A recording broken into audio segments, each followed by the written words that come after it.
And last but certainly not least, let's welcome Jennifer Owens, Senior Vice President of Georgia Budget and Policy Institute. Jennifer's experience includes 14 years of Georgia based public policy advocacy and community outreach, stakeholder engagement, strategic communications, and fundraising. Welcome, Jennifer. Thank you. Thank you, Jewel. And I want to take this opportunity to recognize you, Jewel, for the work that you and 9 to 5 do to organize and advance priorities for women, both in Atlanta but also across our state. Good afternoon, everyone. I'm Jennifer Owens, and our mission at the Georgia Budget and Policy Institute is to advance lasting solutions that expand economic and opportunity and well-being for all Georgians.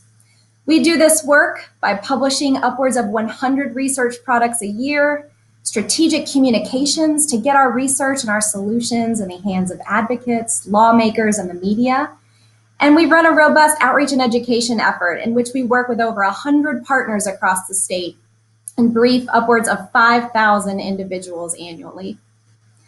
Before I start, I want to take a moment and recognize and celebrate the decision that came down just a few hours ago, upholding the DACA program. And I know we are all here virtually, but I can imagine you all watching from your homes or your offices and silently cheering in solidarity along with us. We are so thrilled because this means that over 700,000 DACA grantees across the nation, including tens of thousands here in our home state of Georgia, can rest easy tonight.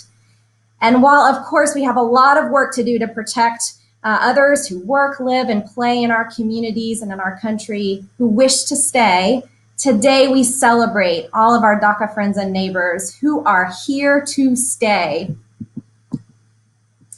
In 2016, the Georgia Budget and Policy Institute embarked on an effort to begin to build a gender equity portfolio specifically tied to looking at ways to support and expand economic opportunity for Georgia women, as well as offer a gender lens to tax and budget policy. Because at the end of the day, as we all know, where our money comes from and how we spend it is a reflection of our priorities.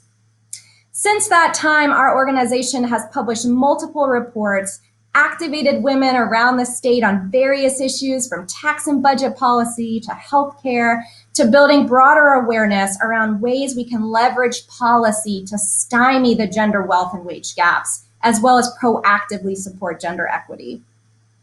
Last fall, GBPI released our latest agenda, Women-Powered Prosperity.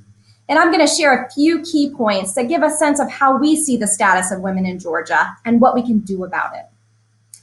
Georgia women make less money than men, leaving them more likely, as we all know, to live in poverty. Although the poverty rate is improving for both men and women, or was pre-COVID, about 14% of Georgia women 18 and older still live below the federal poverty line, compared to 10% of Georgia men.